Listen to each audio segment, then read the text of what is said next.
हिंदी में यूपीएससी की तैयारी से संबंधित प्रोग्राम्स को देखने के लिए सब्सक्राइब करें स्टडी IQ IAS हिंदी। नमस्कार, स्टडी IQ IAS हिंदी में आप सभी लोगों का बहुत बहुत स्वागत है। मेरा नाम है मनीष श्रीवास्तव और आज के सेशन में हम जो बात करने वाले हैं वो है 2025 और 2026। यानी जो स्टूडेंट्स 2025 और 26 के लिए प्रिपेयर कर रहे हैं, यानी आज से अगर हम बात करें तो इसके बारे में बड़ा ही इम्पोर्टेंट डिस्कशन है कि भाई अगर आप आज की स्टेज में इस निर्णय पर हैं कि आपको 2025 का यूपीएससी देना है या यूपीएससी का एग्जाम 2026 में देना है, तो आपके लिए क्या अभी सबसे बड़ी चुनौतियां हैं, कितना आपके पास समय बचा हुआ है और किस तरीके से अगर आपको आगे प्लान करना है तो क्या आपके पास अलग अलग चीजें हैं, इनके बारे में मैं आज डिस्कस करूंगा। सबसे पहली चीज अगर हम बात करें, हम उन स्टूडेंट्स को लेते हैं जिनको यूपीएससी का एग्जाम 2025 में देना है।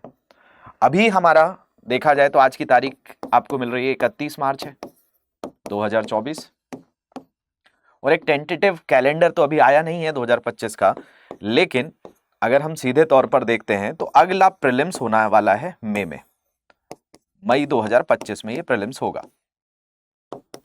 यानी कुल मिलाकर आपके पास अगर मई है तो यहां से मोटे मोटे 13 माह है, 13 महीने हैं 2025 वालों के लिए। और अगर 2026 वाले जो स्टूडेंट्स हैं उनका भी अगर हम मई 2026 की बात कर लें तो उनके पास लगभग 25 माह हो जाते हैं। तो यहां पे 13 माह और 25 माह का खेल है। अब कई लोगों को लगेगा भाई अभी 25 महीने हैं, 2 साल बचे हुए हैं, अभी तो हम 24 में हैं, 26 में देना है। तो देखो इस एग्जाम के लिए मैं फिर से अगर आप लोगों को, जो भी नए स्टूडेंट्स हैं उनको अगर कंसिडर करें तो आपको ये 3 चरणों में देना है। सबसे पहले प्रीलिम्स देना है, प्रारंभिक परीक्षा देनी है,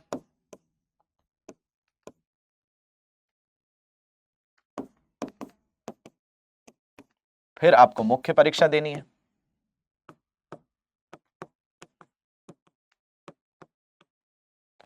यानी मेंस का एग्जाम देना है, और फिर आपको इंटरव्यू के लिए प्रिपेयर करना है। इस पूरी प्रक्रिया में कुछ अलग अलग सब्जेक्ट्स पढ़ने होंगे। जैसे यहां पे प्रारंभिक परीक्षा में आपको सबसे पहले इतिहास पढ़ना होगा, भूगोल पढ़ना होगा, राज व्यवस्था, अर्थव्यवस्था,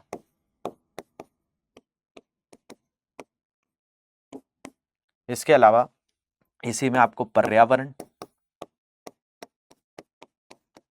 एवं पारिस्थितिकी, विज्ञान एवं प्रौद्योगिकी,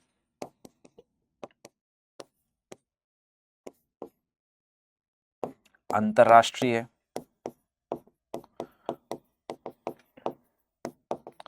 संबंध और करंट अफेयर्स, सामयिक, वो भी आपका दोनों ही स्तर पर, चाहे वो राष्ट्रीय स्तर हो चाहे वो अंतर्राष्ट्रीय स्तर हो।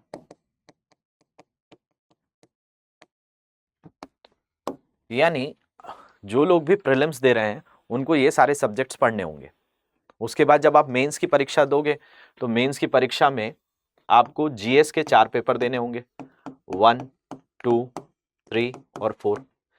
यहां पर आपका ऑब्जेक्टिव से काम होगा, यानी आप एमसीक्यूज वगैरह कर सकते हो, मतलब इसमें मल्टीपल चॉइस क्वेश्चंस होते हैं। लेकिन जब आप मेंस की परीक्षा लिखते हो तो आपको यहाँ लिखना होता है। ये सब्जेक्टिव पेपर है, ये सब्जेक्टिव है पूरे तरह से। और सब्जेक्टिव में जीएस के 4 पेपर हैं। जीएस 1 में इतिहास भूगोल आ जाता है, जीएस 2 में राज व्यवस्था है, आपका गवर्नेंस वाला हिस्सा आ जाता है, जीएस 3 में आपको 5 सब्जेक्ट आ जाते हैं। देखा जाए तो मैं आपको भी मोटे मोटे तौर पे बता रहा हूँ, अगर जीएस इनको ही खोलकर देखा जाए तो जीएस 4 में तो आपका एथिक्स का पेपर है, ये आपको अलग से मेंस के लिए पढ़ना है। मेंस में आपको एथिक्स के साथ साथ निबंध लेखन भी करना है, एस्से राइटिंग भी आती है इसमें। आपको ऑप्शनल सब्जेक्ट भी प्रिपेयर करने होंगे जो कि 2 होंगे, ये पेपर 1 और पेपर 2 होता है, एस्से का पेपर होता है। इसके बाद कंपलसरी लैंग्वेज भी पढ़नी होती है जो कि इंग्लिश और हिंदी मोस्टली मान लिया जाए। इसका पेपर देना है, निबंध का पेपर देना है, और फिर जीएस के 4 पेपरों में भंडार भरा हुआ है। क्या भरा हुआ है? तो अगर मैं जीएस चौथे की बात करी तो मैंने एथिक्स की बात कर दी, लेकिन जब आप जीएस 3 की देखेंगे तो उसमें इकोनॉमिक्स दिया है, यानी अर्थव्यवस्था भी पढ़नी है। अर्थव्यवस्था के साथ साथ आपको वहां पर इसके बारे में पर्यावरण पारिस्थितिकी के बारे में भी दिया है। तो जीएस पेपर 3 भी बड़ा जटिल है, मतलब उसमें आपको इकोनॉमिक्स तो मिलेगा ही, उसमें एनवायरनमेंट भी है, उसमें टेक्नोलॉजी भी डला हुआ है, उसमें आपका आंतरिक सुरक्षा से भी जुड़ा हुआ है, यानी इंटरनल सिक्योरिटी की भी बात होती है। इसके अलावा एक और सब्जेक्ट है डिसास्टर मैनेजमेंट, आपदा प्रबंधन। ये 5 चीजें इसमें हैं। ऐसे ही आपको सामाजिक न्याय, अंतर्राष्ट्रीय संबंध, गवर्नेंस, इतिहास, भूगोल, अंतर्राष्ट्रीय स्तर पर भी, यानी आप देखेंगे तो आपको विश्व का भूगोल भी पढ़ना है, विश्व का इतिहास भी पढ़ना है। तो ये सारी चीज़ें आपकी मुख्य परीक्षा में आ जाती हैं। और उसके बाद फाइनली आपको इंटरव्यू देना है जो कि मौखिक होगा। तो यानी आपको ये 3 स्टेजेस का जो एग्जाम देना है, इसमें कोई आसानी नहीं है, जटिलता है। यानी बहुत सारे सब्जेक्ट्स को आपको यहाँ पढ़ना होगा। और साथ में जब आप प्रारंभिक परीक्षा देते हैं तो यहाँ पर आपको मैथ्स भी आती है, सी सेट भी आती है, तो सी सेट भी पढ़ना है। उसमें आपको अलग अलग जो चीज़ें हैं, मैथ्स है, रीजनिंग है, भी कवर करना है। यानी आपके सामने जो ये 13 महीने हैं, तो भाई 13 महीने वालों के लिए तो भाई अभी बहुत कम समय बचा हुआ है, लेकिन इतना भी कम नहीं है कि आप शुरुआत ही ना करो। लेकिन मैं 25 महीने वालों को ज़रूर कहूँगा कि आपके पास समय है, और आपने अगर डिसाइड कर लिया है तो बिल्कुल देरी मत आप भी करिए। और जिन के पास 2025 का टारगेट है, इससे बेहतर समय हो ही नहीं सकता। आप जितना लेट होते जाएंगे, आपको कुछ ना कुछ सब्जेक्ट के साथ कॉम्प्रोमाइज़ करना पड़ेगा। आप सारे सब्जेक्ट्स नहीं कवर कर पाएंगे, क्योंकि भाई कुछ समय में आपको इनमें क्या है, पहले सब्जेक्ट सीखने में समय लगेगा, फिर उनके क्वेश्चंस को लगाने में समय लगेगा, फिर तीसरी चीज़ है आंसर लिखने में भी समय लगेगा। और आंसर को लिखने से काम नहीं, आंसर अच्छा भी लिखना पड़ेगा। 3 घंटे में आपको पूरे आंसर्स भी लिखने होते हैं, वर्ड लिमिट का भी ध्यान रखना होता है। तो ये सारी चीज़ें कैसे इंटीग्रल पार्ट बनेंगी, जब आपका एक समयबद्ध तैयारी हो। तो इस समयबद्ध तैयारी के लिए अभी जो भी स्टूडेंट 2025-26 के लिए प्रिपेयर करने के लिए सोच रहे हैं, उनके लिए अभी बहुत ही शानदार अवसर है कि वो जीएस फाउंडेशन P2I बैच का हिस्सा बन सकते हैं। ये मार्च हिंदी बैच नंबर 3 है, जिसमें आपको डबल धमाका भी मिलने वाला है। इसमें क्या डबल धमाका है? तो यहाँ पर सबसे बड़ी चीज़ है कि अभी ये फीस आपको, ये 23,999 से अगर आज ही आप इसको एनरोल करते हैं मनीष लाइव कोड यूज़ करके, तो ये और कम हो जाएगी, आपको 22,000 में ये कोर्स अवेलेबल हो जाएगा। ये एक खास चीज़ है। और यही सेम कोर्स 22,000 का जो कोर्स है, 23 अमूमन 24,000 होता है कोर्ट के बाद, लेकिन ये आपको अभी 22,000 में इजीली अवेलेबल हो जाएगा। साथ में आपको एक और बहुत महत्वपूर्ण चीज़ मिल रही है, जिसको कहा जा रहा है ईयर एंड कार्निवल, यानी नो कॉस्ट ईएमआई। आपका ये वित्तीय वर्ष का अंतिम दिन है। इस वित्तीय वर्ष के अंतिम दिन में आपको एक खास चीज़ मिल रही है कि आप इस कोर्स का पार्ट बन सकते हैं। आपको कोर्स में या तो आप डायरेक्ट पेमेंट करेंगे तो आपको 22,000 का पेमेंट करना होगा, अदरवाइज आपके पास एक और चीज़ है कि आप इसको 3 आसान किश्तों में पे कर सकते हैं, मतलब 3 ईएमआईज में इसको आप पे कर सकते हैं, जिन भी ईएमआई के लिए जो ऑप्ट करना चाहते हैं। और ये खास चीज़ है कि 31 मार्च इज लास्ट डेट, मतलब आज का दिन जो है वो एक अंतिम दिवस है इस ऑफर को अवेल करने के लिए। आपको पहली पेमेंट 999 की करनी होगी। ऐसे 3 पार्ट्स में ये पेमेंट है। तो जो एक साथ पेमेंट नहीं कर पा रहे हैं, और जिनको ये पूरा का पूरा एक डिटेल कोर्स पढ़ना है, क्योंकि देखो यहाँ पर इस पर्टिकुलर बैच के बारे में मैं थोड़ी सी और डिटेल बता दूं आपको। ये हमारा जो बैच है फाउंडेशन बैच, जिसको P2I कहा जाता है, ये है प्रीलिम से लेकर इंटरव्यू तक की आपकी तैयारी कराना। प्रीलिम से लेकर इंटरव्यू के मोस्टली सब्जेक्ट्स इस कोर्स से कवर हो जाते हैं। कौन से? तो भाई जीएस आपके जितने हैं, सामान्य अध्ययन जितना है आपका, वो इससे कवर होगा। इस कोर्स में लगभग आपको 1750 घंटे के आसपास क्लासेस मिलेंगी। इसमें आपको एक मेंटोर मिलेगा। इसके अलावा आपको रोजाना लाइव क्लासेस इसमें मिलेंगी। लाइव क्लासेस के अलावा रोजाना सी सेट की क्लासेस मिलेंगी। सारे न्यूज़पेपर का कंपाइलेशन करंट अफेयर्स प्रोग्राम के रूप में मिलेगा। इसके अलावा आपको मंथन एक सेशन होता है जिसमें ग्रुप डिस्कशंस कराया जाता है, जीडी होता है जिसमें आप कई रिटायर्ड ऑफिसर्स के साथ बातचीत कर पाते हैं। इसके अलावा आपको आंसर राइटिंग के लिए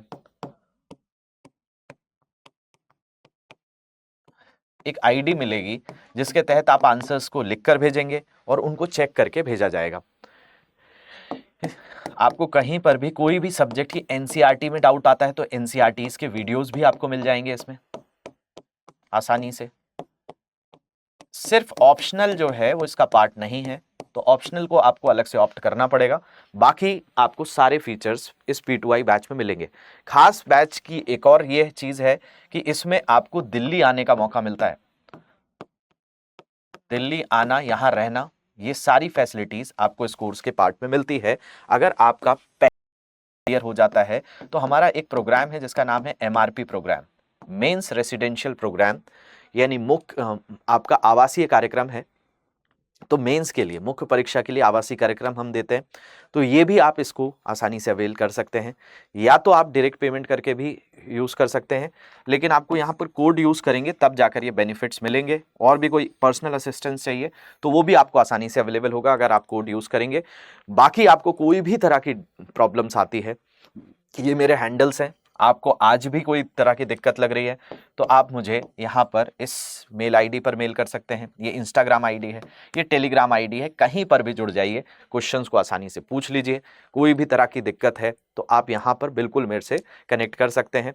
तो अभी आपके पास आज का ही मौका है जिसमें आपको ये कोर्स 22,000 में और EMI के साथ मिलेगा। कल से आपको EMI ऑप्शन नहीं है, आप आगे भी बैचेस ज्वाइन कर सकते हैं जिन लोगों के पास, क्योंकि मैंने आपको बताया आप लोगों के पास समय अब नहीं बचा है। जो 25 माह वाले हैं और 13 माह वाले हैं, दोनों के लिए आपके पास अभी डिटेल डिस्कशंस करने हैं, आपको अच्छे से कवर करनी है, तैयारी करनी है। तो भाई आपके पास अभी बहुत ज़्यादा मौका नहीं है, तो आप जल्दी से जाइए ऐप पर या वेबसाइट पर और इसको एनरोल कर लीजिए। जहाँ पे डाउट्स आए मुझसे आप डायरेक्टली यहाँ पे कनेक्ट कर लेंगे।